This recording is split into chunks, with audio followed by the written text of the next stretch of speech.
E aí a gente tem construído uma tradição de sempre ao início dizer qual é o nosso paraíso. Hum. Hoje eu digo que o meu paraíso sou eu mesmo. Estou num processo de autocuidado, de me amar muito. Então, hoje eu sou meu próprio paraíso e espero estender isso por muito tempo. Eu vou puxar a fala e dizer que eu estou em Salvador. Hoje eu mudei de cenário e continuo em casa, mas eu vim para essa parede laranja para dizer que meu paraíso está em mim, está no meu corpo enquanto escrita, enquanto política. E eu estou nesse lugar também, nesse processo do auto-amor, do autocuidado, do reencontro com a minha criança. Então, o meu paraíso é esse, o reencontro com a minha criança. Hoje eu estou transbordando em paraíso, transbordando em desejos, em vontades. Hoje eu estou aqui na cozinha e o meu paraíso é aqui.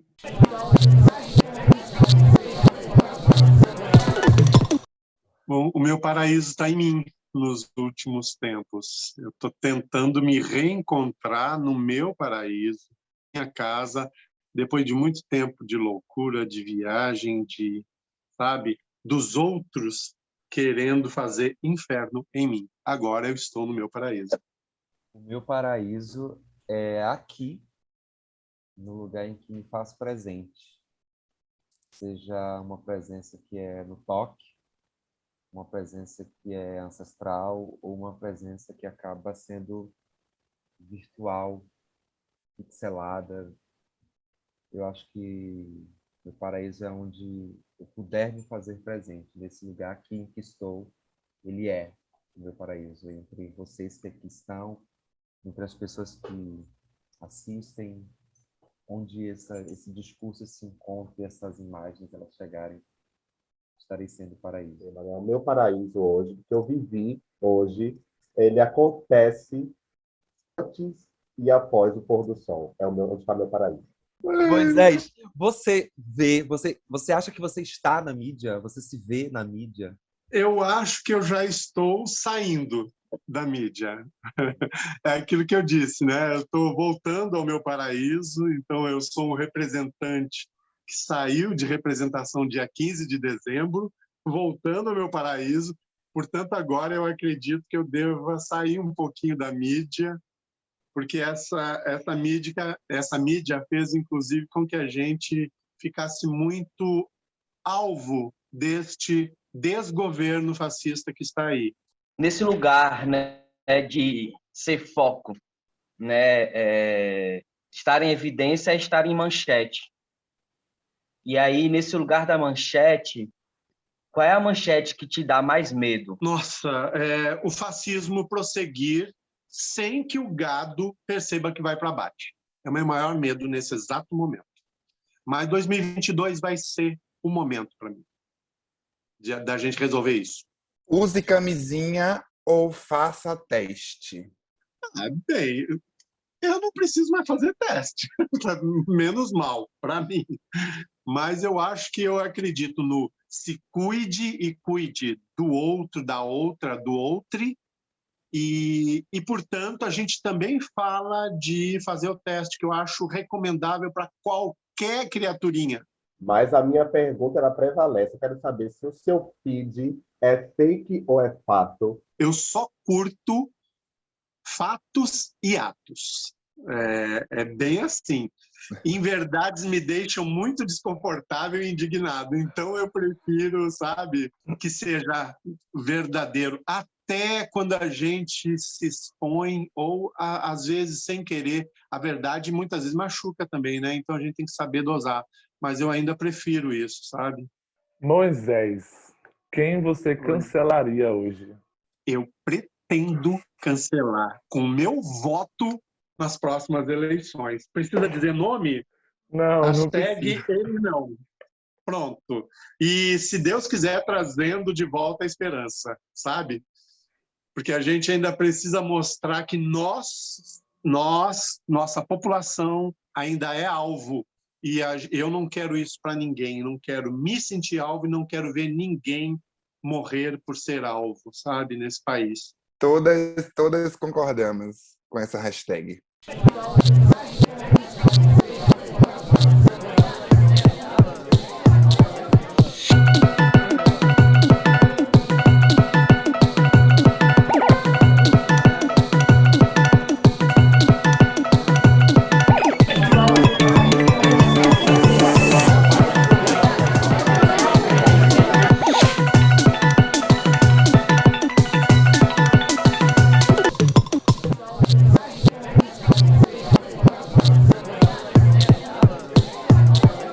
Qual o poder da mídia nessa discussão sobre o HIV? Olha, eu creio que seria um poder determinante de mudar o rumo da epidemia, né? Mudar o rumo do vírus, ninguém vai mudar, da ciência a gente não tem controle, mas eu acho que da epidemia a mídia seria, de certa forma, um fator, uma estratégia indiscutível para que a gente mudasse o rumo, ou seja, para a gente controlar e até acabar com a epidemia. Isso a gente, de participar de algumas conferências, né, seminários nacionais e internacionais, a gente sabe que isso seria possível. No entanto, não controlar a AIDS ainda é um instrumento de poder político no mundo. E eu não vou nem falar de Brasil, vou falar de África, principalmente. A gente tem que estar sempre pensando no umbigo, mas para fora dele, e eu acredito que ainda a gente tenha no mundo muita gente se aproveitando disso. Portanto, não é fácil, de certa forma, querer trazer para a mídia algo que ainda é instrumento de controle sobre corpos, sobre povos, sabe? Sobre a economia, porque ainda se vende muito sobre isso e ainda se controla países inteiros por causa da AIDS, né? Eu não estou nem falando de epidemia última, mas da AIDS especificamente. Então, eu acho que esse é o poder, infelizmente, que nós temos relacionado, né? A mídia seria, a meu ver, algo para que a gente mudasse a percepção da população, de um povo, sobre como controlar a AIDS, mas não se quer isso. É a minha percepção, né? Depois de 20 e tantos anos lidando com isso. Você acabou já respondendo a minha outra pergunta, sabia?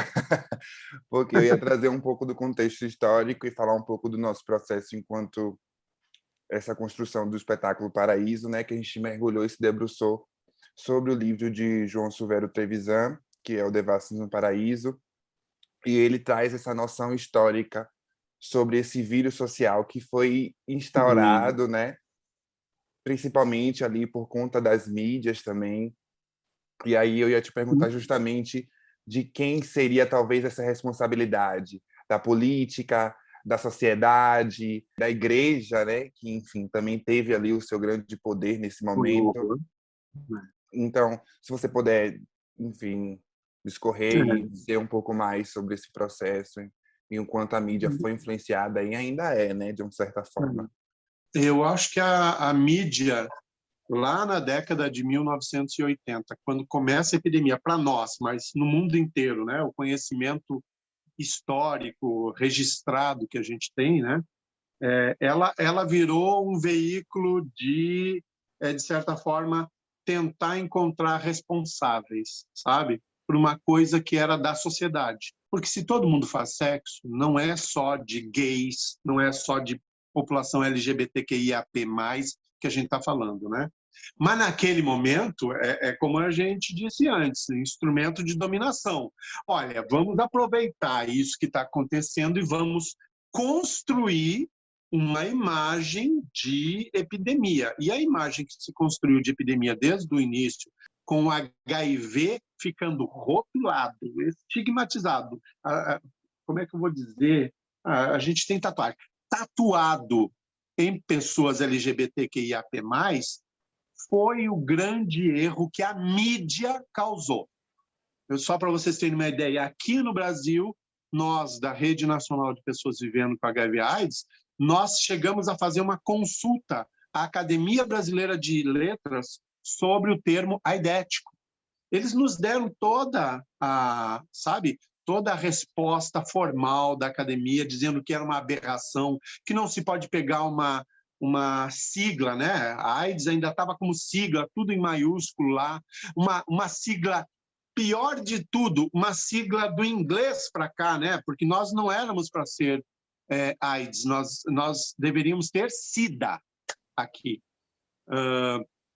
Então, a gente pegou esse termo e a mídia foi a grande vilã, porque ela foi usada naquele contexto para causar todo o mal que até hoje persiste. Portanto, aquilo que eu respondi antes, de que a mídia seria um instrumento da gente mudar a cara dessa epidemia, é esse o poder que ela tem. Mas, naquele momento, ela foi usada de maneira totalmente deturpada e para criar o estigma que permeia até hoje, de certa forma, os nossos corpos.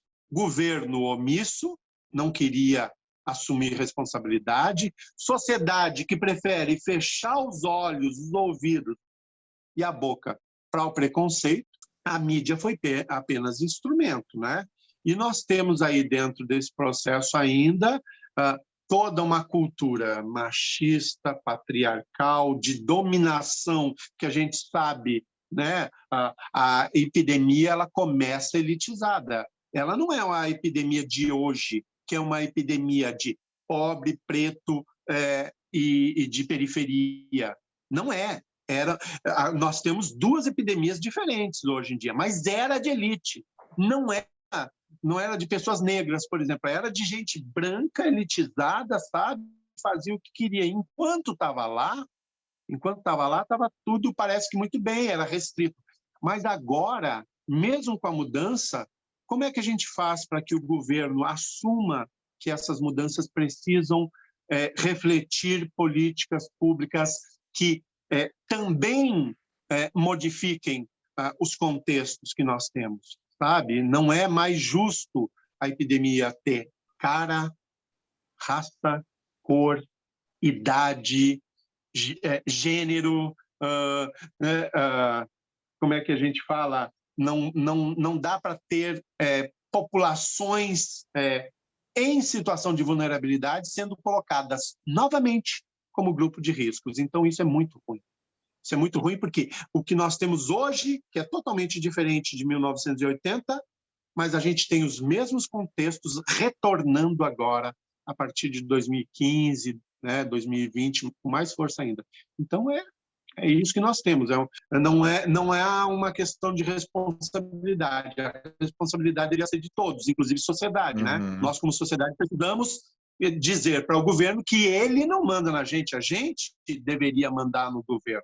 A gente deveria dizer, governo, faça isso porque isso é o melhor. A gente olha para dados epidemiológicos. Quem conhece os dados epidemiológicos não politiza isso com o governo. Tudo continua meramente em números e não se transformam em notícia e não se transformam em modificação de cultura de um povo para a gente enfrentar a epidemia.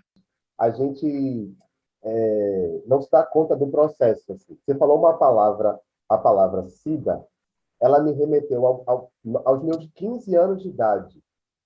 Eu lembro, lembrando, fazendo as contas aqui agora, enquanto você falava e refletia, o CORE ele já tem 3 anos, né? 9 para 22, 3 anos ali. E a minha primeira peça de teatro que eu fiz na vida, eu lembrei disso agora, era uma peça que tinha o nome Cidaides, que fazia realmente esse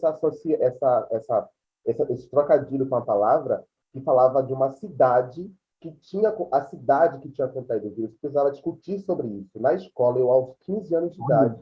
Que massa isso! E eu só vim perceber isso agora. Eu estou no Corre há 3 anos e eu vim entender que minha primeira peça, que eu fazia figuração, era a primeira chegada no ensaio, era a última a sair, mas eu só fazia figuração. E me recordei disso agora. É engraçado, né, que eu sou da época do compre batom, e ao longo do tempo a gente foi percebendo quanto que a mídia realmente influenciava muito no nosso processo de educação mesmo, assim, das crianças, né?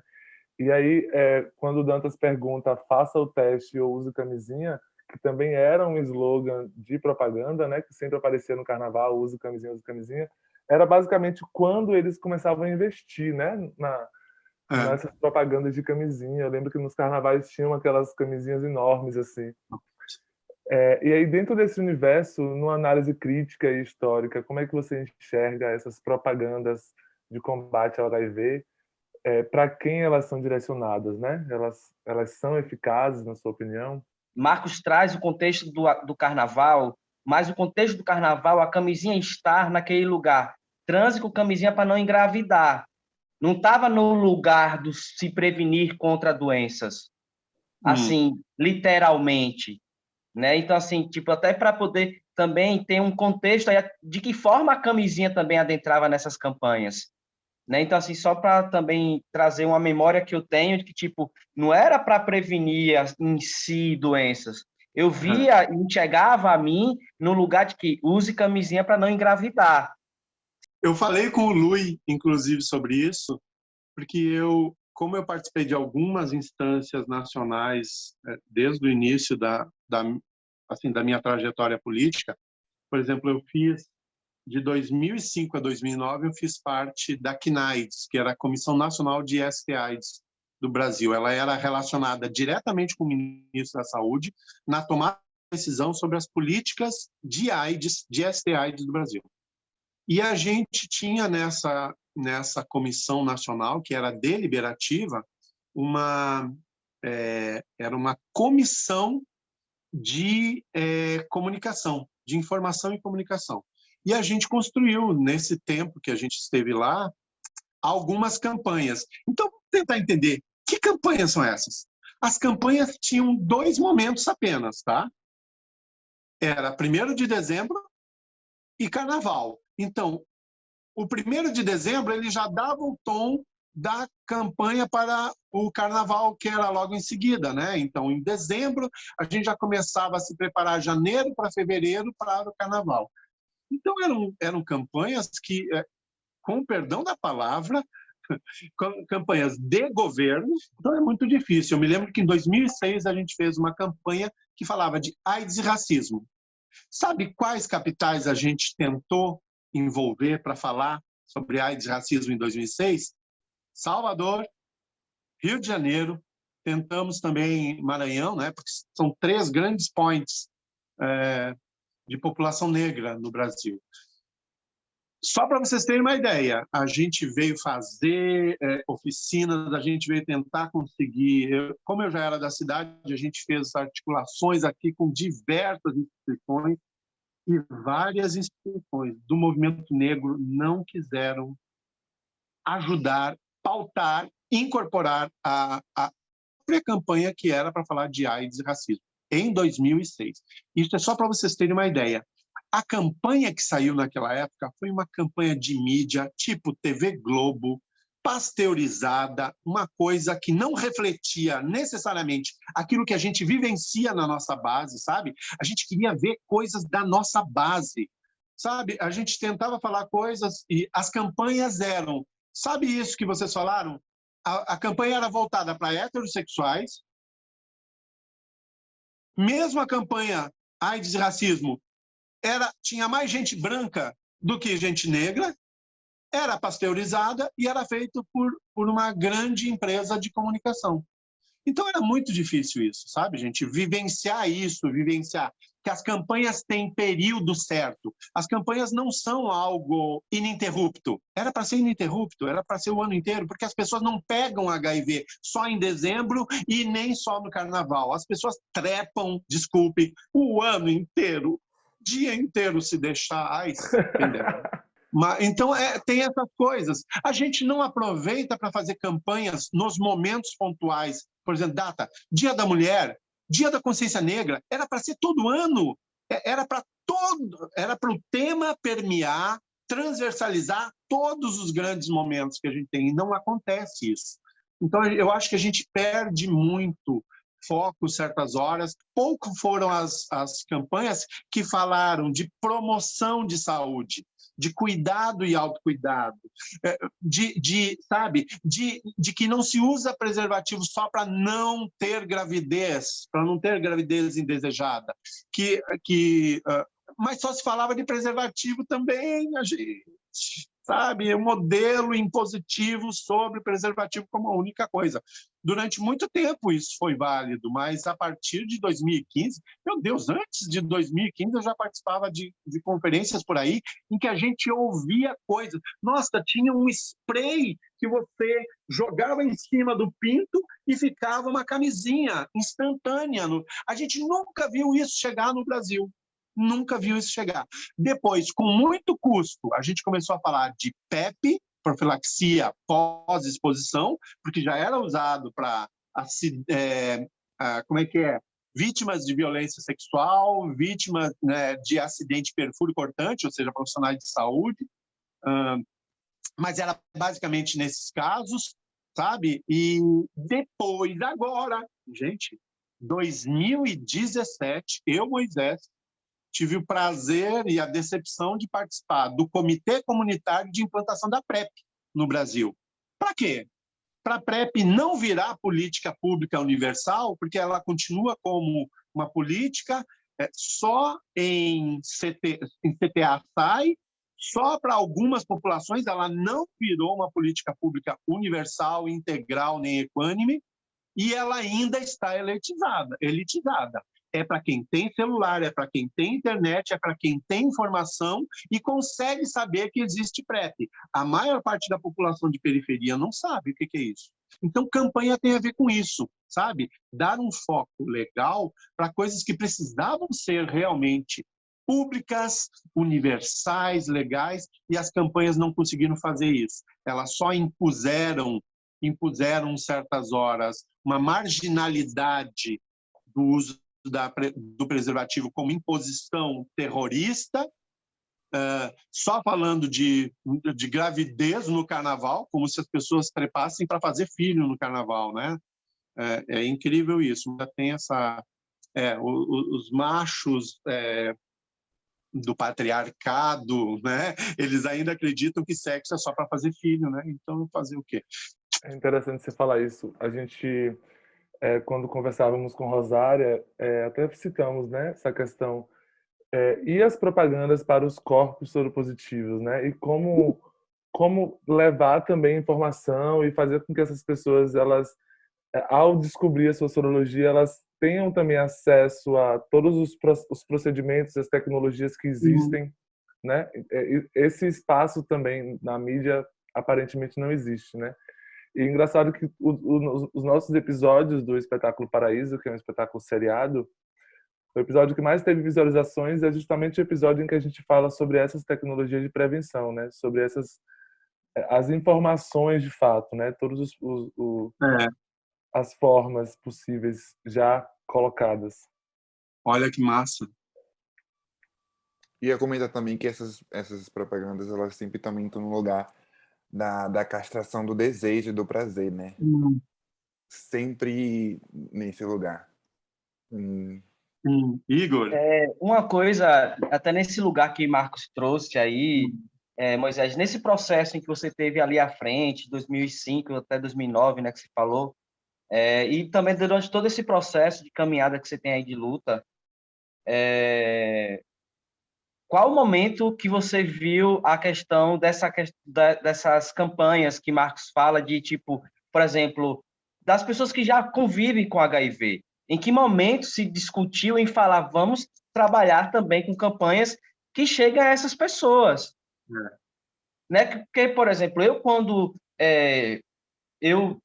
me descobri soropositivo, eu não soube do tratamento que eu ia ter através de campanha, não. Eu soube porque minha mãe é agente de saúde, tinha informações, tinham livros que eu pegava e tinha interesse em ler, ou eu, quanto corpo gay, que tinha informação, internet e acesso à informação, que sempre buscava a respeito, estudar a respeito. Por exemplo, aqui em Salvador, a gente estava há pouco tempo, agora em dezembro, a gente fez manifestações aqui em Salvador sobre a falta de médicos infectologistas na rede municipal. E quando a gente foi falar de que as pessoas em Salvador levam 245 dias para fazer os primeiros exames de CD4, né? A contagem de célula de defesa T4, e carga viral, para saber como o vírus já está, né, de certa forma, replicado no organismo da pessoa, eram 245 dias de espera. Claro e óbvio que de 2015, 2014, 2015 para cá, com o novo PCDT, o Protocolo Clínico e Diretrizes Terapêuticas de HIV/AIDS no Brasil, a gente tem a introdução da terapia imediata, independente da contagem de CD4 e de carga viral. Então, ótimo. A gente introduz medicamento em qualquer tempo, porque não existe mais um marcador. Só se trata pessoas com AIDS, porque isso era até 2014, viu, gente? Então, assim, aliás, até para que a gente... nós, do movimento social mesmo, a gente é contra o termo pessoas vivendo com HIV, porque não são pessoas vivendo com HIV. Todos temos o HIV, mas são pessoas vivendo com HIV e com AIDS, porque pessoas também vivem com AIDS. Nós temos metade das pessoas chegando com HIV e metade das pessoas chegando com AIDS no sistema anualmente. Dá em torno de 90 mil pessoas chegando por ano no sistema, e é metade com HIV e metade com AIDS. Algumas sobrevivem, porque é possível viver com AIDS, começar a usar os medicamentos e só ter HIV, né? Eu me descobri com AIDS, sem saber que eu estava com AIDS, por causa de uma cirurgia, e por causa do medicamento, eu passo a ter HIV. Então, é muito tranquilo, e isso é possível. É possível dizer para as pessoas, mas que campanhas que falam isso? Nós já tivemos, Rafael, nós já tivemos, graças a Deus, na história das campanhas nacionais, nós já tivemos 2 ou 3 campanhas que falaram de pessoas vivendo com HIV e AIDS. Nós tivemos vovó Bia, Beatriz Pacheco, uma grande, querida ativista, advogada, amiga, sabe, orientadora, que continua aí ativa. Nós tivemos outras pessoas, Jaqueline Cortes, transexual, mulher transexual, com família, com filhos, sabe? Mostrando a cara. Nós tivemos Eduardo Barbosa mostrando a cara. São pessoas assim que talvez, pesquisando, vocês vão saber quem são essas pessoas, essas figuras incríveis. Mas pensam que foi fácil ter uma campanha que as pessoas mostrassem a cara? É muito difícil. Por que é difícil? Porque o preconceito ainda é tão grande que, mesmo que você conheça todo o seu direito enquanto cidadão ou cidadã, você ainda vai enfrentar o escrutínio das pessoas sobre aquilo que elas nem conhecem, porque uma campanha não mostra a vida, uma campanha mostra a cena, infelizmente. Uma pessoa não mostra caráter, personalidade, mostra uma cara, sabe? Então, ao mesmo tempo que é um poder, é um perigo muito grande, porque a gente precisa mostrar para a sociedade que pessoas vivendo com HIV são tão normais quanto qualquer um que tenha diabetes, pressão alta, sabe? São pessoas que estão em tratamento e que podem viver tanto quanto qualquer outra. Mas desculpe dizer, mas a merda do preconceito é aquilo que desmancha tudo isso, porque a gente pode ter vidas, saúde perfeita, vidas tranquilas, normais, como qualquer outra pessoa.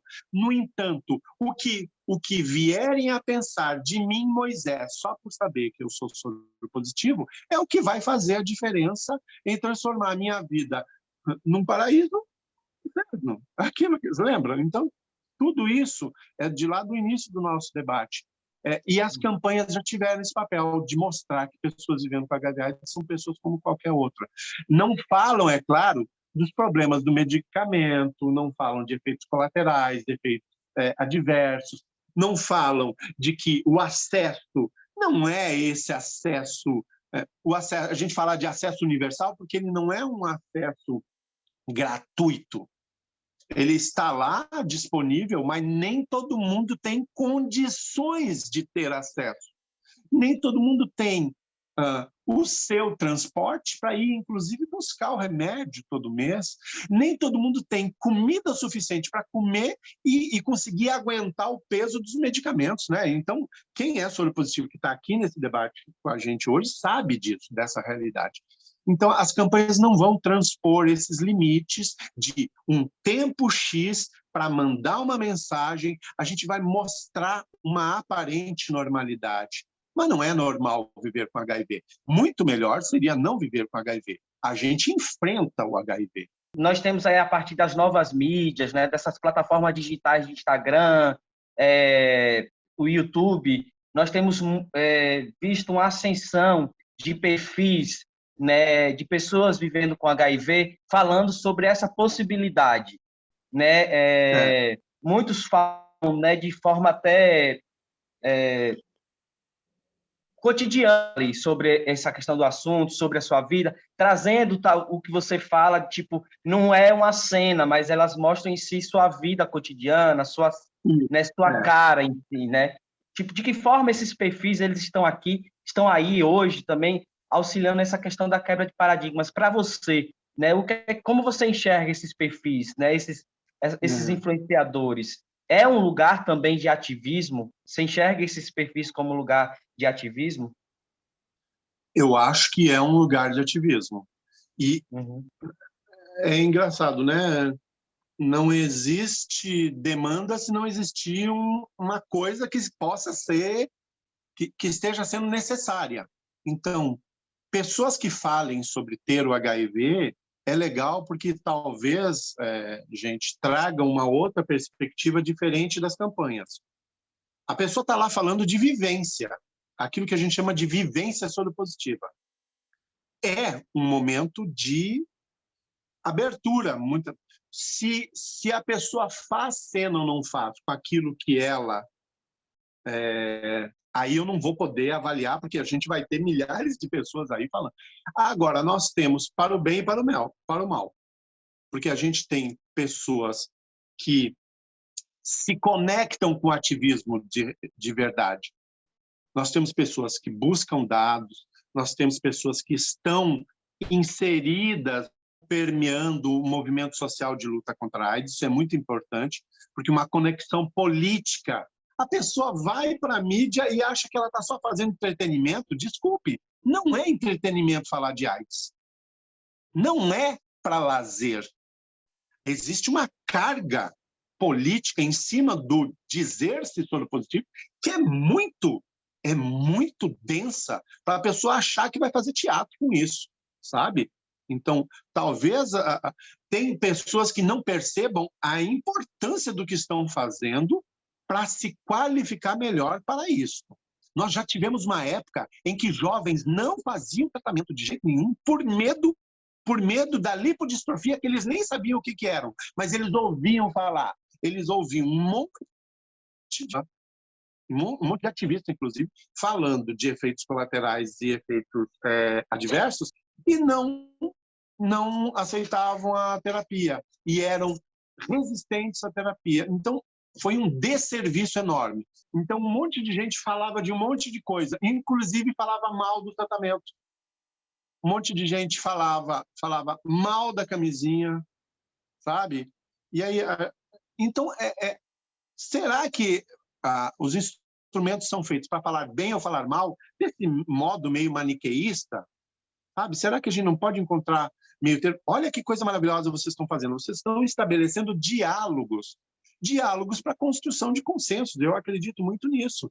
Então, acho que isso é a importância do lugar de espaços e canais de mídia que falem não só de prevenção, mas que falem de soropositividade, que falem de, sabe, de cuidado e autocuidado, de que falem de prevenção de uma maneira que não seja terrorista, que falem de que prevenção não é só camisinha, que tem mais coisas, sabe? Mas que falem de que prevenção é necessária, porque uma pessoa com HIV, se estiver em tratamento, ela pode até não transmitir, mas ela pode pegar outra coisa. Nós temos pessoas que pegam IST normal e acham que está tudo bem, porque as IST normais têm tratamento. Gente, acaba com a saúde da pessoa. A pessoa não entende isso como... como é que a gente tem chamado agora na epidemia de Covid? Comorbidade, sabe? Você vai criando comorbidades para piorar a tua saúde, sendo que o HIV já causa, só para quem não entende, né? O HIV já causa uma infecção constante no teu organismo. O medicamento serve para que essa infecção seja reduzida a um nível bem baixo. A gente tinha um termo muito importante que a gente sempre tratou na RNP e que eu fazia questão de abordar isso no ativismo soropositivo, que é prevenção positiva. Prevenção positiva era falar de qualidade de vida para pessoas vivendo com HIV. Vocês vão achar materiais para tudo quanto é canto. É muito bom, fala de tudo. Fala de ativismo, fala de prevenção, fala de adesão, fala de qualidade de vida em geral, atividade física, fala de... como é que é? Ai, meu Deus do céu. Tinha um termo maravilhoso que a gente só ficava imaginando que era pessoas assistindo sexo, não era. Era reprodução assistida. Olha como é que é. É, porque as pessoas vivendo com HIV, já teve uma época em que chamavam a gente ter filho para a pessoa vivendo com HIV/AIDS era reprodução assistida. Eu só imaginava um filme pornô. Reprodução assistida, é isso. Não, mas tinha tudo isso envolvido, sabe? Então, é engraçado como o lugar da mídia ele está lá aberto para que a gente possa construir ótimas pontes. Eu acho que isso é o mais importante. O que a gente está fazendo agora é estabelecendo pontes que possam levar um pouco de informação, informação fidedigna, informação, não é informação privilegiada, porque a gente, em espaço de direito, a gente não constrói privilégio. Informação estratégica, informação sensível, informação oportuna, informação que construa cidadãos e cidadãs de direito, sabe? Que ajude a pessoa. Acredito muito que a gente possa construir espaços. Olha que lindo, espaços coletivos, isso que vocês estão fazendo. Espaços coletivos que deem conta de qual o direcionamento que a gente vai escolher para falar de alguma coisa com responsabilidade social. Isso é realmente fundamental. Quando a gente começou a fazer as pesquisas para o Paraíso, um diálogo, inclusive, com pessoas que vivem com HIV ou com AIDS, né? Como você já nos corrigiu, a gente ouviu muitos relatos de pessoas afirmando que tinham uma noção do HIV, mas efetivamente só conheceram sobre o universo, o arco do HIV, a partir do momento em que passaram a ter o seu diagnóstico positivo, né? O seu diagnóstico reagente. E aí, mais do que nunca, ao longo daqui da nossa conversa, a gente falou de uma série de mídias, chegamos até a tocar na ideia de que você falou, né, que a gente já teve ali uma ou outra campanha que fala sobre as pessoas que vivem, e eu lembro de uma campanha de outro dia até, que era um cara que andava meio na corda bamba, uma coisa assim, que eu falei, olha, essa campanha não era uma campanha como a gente já ouviu muito do use camisinha, mas era uma ideia de que se você está na corda bamba, faça o seu exame, né? Ou seja, não duvide, de alguma forma procure ali saber a sua sorologia, que eu achei por ela ser diferente do que eu estava um tanto acostumado a ver, aquilo me chamou a atenção. E claro que hoje a gente vê aí uma série de filmes, de documentários, inclusive, que têm sido cada vez mais produzidos para poder trazerem ou melhor, para descortinar as questões que estão aí causando o estigma. Aí eu ainda me pergunto, assim, o que é que, diante desse universo, o que é que ainda precisa ser dito, sabe, assim, na mídia sobre o HIV? Eu vou tirar de uma citação minha anterior a primeira. Às vezes, o entretenimento bem pensado, bem planejado, ele tem ótimas repercussões. Querem um exemplo? Pose. Pose é um exemplo maravilhoso do que se pode construir. O que eles usaram? Usaram base histórica. Eu chego a emocionar, porque eu já chorei tanto com aquilo ali. É só para mostrar a cara? Não dá, é isso que a gente precisa dizer, sabe?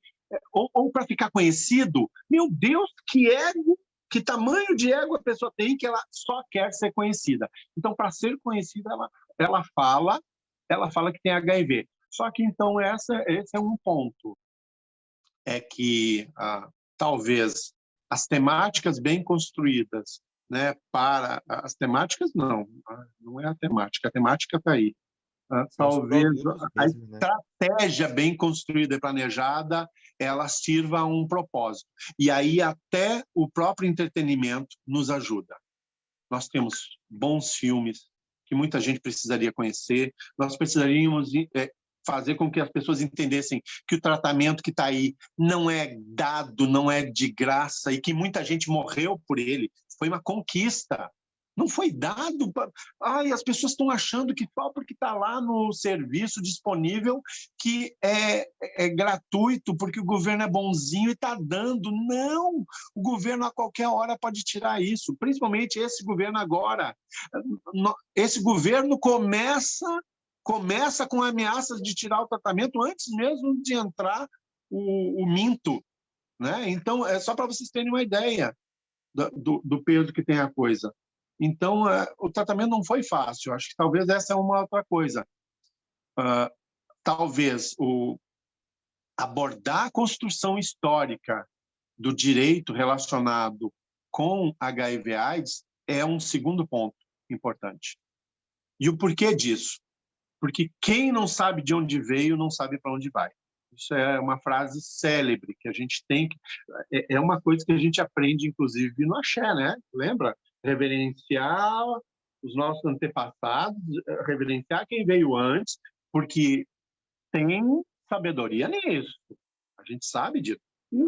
E nesse caso aqui, isso é importante, porque não foi algo que foi dado. Sabe, ainda está viva Nair Brito, que foi a primeira pessoa a fazer uma ação judicial em São Paulo, graças ao GAPA de São Paulo, pedindo ao governo que comprasse os medicamentos para ela, porque ela não teria condição de viver sem os medicamentos e ela não tinha condições financeiras de pagar por eles.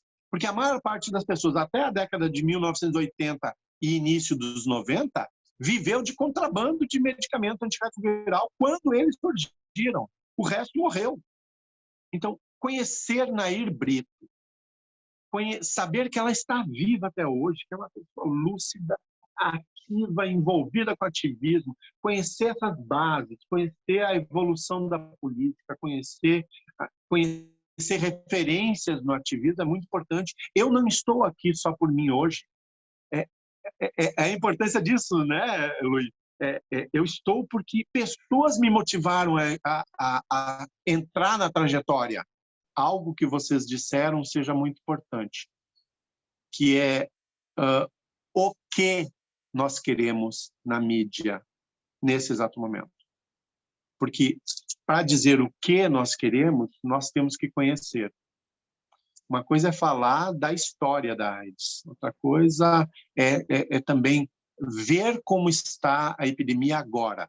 Então, conhecer a epidemia na sua cidade, no seu estado, no país, no mundo, sempre levando uma visão conjuntural de que isso não afeta só a mim, que já tenho. Isso afeta o meu companheiro que não é soropositivo. Nós vivenciamos uma relação soro-discordante, soro-diferente, soro-divergente, digam o nome que for. Ele não é, eu sou. Isso afeta os nossos dois mundos, sabe? O ser soropositivo afeta minhas amizades, afeta minha família, afeta a sociedade, afeta o meu trabalho, afeta a escola onde eu vou, sabe? Afeta o governo. Em 2 anos descobriram vacina para a Covid-19, que é um retrovírus, e apesar de quase 40 e poucos anos, né, vamos para 41 anos de conhecimento histórico do HIV/AIDS, não temos ainda uma vacina estabelecida para HIV. Para vocês notarem como contextos são necessários para que as pessoas interajam com ele e digam assim, nós vamos fazer o quê? Né? E aí começam a se planejar e vamos ver como é que a gente vai incidir aí mundo afora, né? Talvez seja, não sei, foi uma pergunta quase filosófica que vocês me fizeram, viu? Mas é incrível o que você fala, Moisés, porque eu conversando outro dia com minha Iaquequerê, né? e ela falando sobre a ideia de implicação, de como quando a gente está implicado em algo, de fato ali tem não só o desejo de falar, mas a responsabilidade sobre o que se fala. Então, quando você traz essa reflexão sobre o que a gente quer falar agora, essa relação com o contexto, tem um pouco disso, no sentido de o que a gente quer falar diante do que agora estamos vivendo, considerando todo o traço histórico, no sentido do que aconteceu até chegarmos aqui, e o que a gente está prospectando para o amanhã. Então, uma campanha hoje, quando é feita, um vídeo, quando é colocado na mídia, um produto artístico, quando é feito, ele é para falar do agora, ele é para dialogar com o agora, mas, sem dúvida alguma, ele é um rastro que constrói o amanhã, ao passo que também ele está carregando tudo aquilo que veio antes. Então, não tem como a gente não estudar, não tem como a gente pesquisar. Eu não consigo criar algo, e acho que a gente do Corre tem se mobilizado muito nesse sentido. Não à toa estamos fazendo as conversas do Paraíso, para que a gente possa, de fato, escutar pessoas das mais diversas, até porque não existe uma cara do HIV, não existe, como você mesmo falou, por muito tempo até a gente viveu isso, a famosa cara da AIDS, como já se falou, como já se tentou. É curioso, porque a gente, em outros momentos, dialogou com pessoas que fizeram pesquisa, todo mundo, enfim, tem 2 artistas mesmo, que lidam com seus processos artísticos relacionados ao HIV, que já fizeram pesquisas em muitos lugares, e sempre as perguntas, ou sempre a resposta que eles têm à pergunta de qual é a primeira imagem que as pessoas têm relacionadas ao HIV, como se fosse a cara do HIV, as pessoas sempre correlacionam ao Cazuza. Então, como que a gente ainda vive hoje, em 2022, uma imagem de algo que se deu em 90, assim? É muito, muito doloroso a gente entender quanto de avanço a gente teve do ponto de vista até científico, mas pouco a gente avançou socialmente. Então, acho que a sua resposta ela nos convoca a pensar sobre esse arco inteiro, sabe? Assim, sem encerrar numa resposta. Ele nos deixa reflexões. Acho que isso é mais poderoso, porque abre portas. Então, lá, como diz nossa comunicadora, nossa âncora, ela falou nos nossos né, últimos episódios, quem acompanhou já viu, chegando a parte do nosso bate-bola, uma espécie de Marina Gabriela, uma coisa nunca vista antes da TV brasileira. De frente com Andy, não é com Gabi. E com Andy, pode ser. O nosso gay show. Então, vou começar, tá? Eu vou escolher aqui algumas aqui que eu acho que pode render alguma coisa. Verdade. No coletivo. Um ato. Sexual. História. Bem vivida. Holofote. Eu fujo. Tenho vergonha. Corpo. Precisando melhorar. Precisando se cuidar. Corpo que cuida. Entretenimento. Necessário para a nossa saúde mental. Controle. Depende de quem, mais controle de governo. Informação. Sempre fidedigna, com fonte necessária. Amar. É fundamental para viver. Amar é viver. Um gosto. Um gosto? O gosto do amor. E agora eu vou fazer a última e não menos importante. Uma manchete para daqui a 5 anos. Vacina para AIDS para todo mundo. Vacina para o HIV, né? Para todo mundo. Eu já espero há 15, 20 anos. Que a gente não precisa esperar 5 anos, né? Que essa notícia saia antes. Se Deus quiser. Se Deus quiser, vai ser mesmo. Para mim, é tão necessário que haja uma vacina para o HIV para dar sustentabilidade na manutenção do tratamento de quem já tem. Senão, nós chegaremos ao limite do insuportável e não teremos tratamento para todo mundo. Então, isso é importante. é uma lógica de sustentabilidade, né? Sabe? Evitar o HIV é necessário para que a gente não tenha, sabe, uma inversão de, né, epidemiológica aí ocorrendo, né? Seria muito ruim. Eu queria te agradecer imensamente em nome do coletivo. Foi incrível o nosso bate-papo, foi super enriquecedor, foi super potente. Então, muito obrigado. E é isso. Dantas. Exatamente, queria aproveitar a oportunidade da sua fala para convidar as pessoas para assistirem o nosso último episódio, continuarem produzindo e replicando as mídias que têm fonte, né, como uma delas, o Corre_BA, que faz notícia, pesquisa, conhecimento e que está prestes a estrear espetáculo novo. Então, procure saber, procure se informar, procure ajudar, estar junto, como disse Rosália, dar as mãos a gente na nossa vaquinha, para que a gente consiga fazer o nosso espetáculo acontecer, porque falar sobre as coisas que são importantes sobre HIV/AIDS, sobre pandemia, sobre corpo, sobre esses corpos que são sendo vitimados, silenciados, é muito importante nesse momento, principalmente. Muito obrigado, muito obrigado. São respostas mais rápidas, né? Quer falar fast foda do nada. Mas. Não, Moisés. Oi. Pode falar, pode falar. Não, diga. Não, fale, pelo amor de Deus. Não, é... O que você achar? Eu queria, no fim das minhas palavras, que são muitas, que eu queria dizer anotando, eu não vou falar todas, porque eu queria convidar as minhas amigas também redatoras. Se sinta no paraíso. Que bom. Muito obrigado por vocês me conduzirem ao paraíso.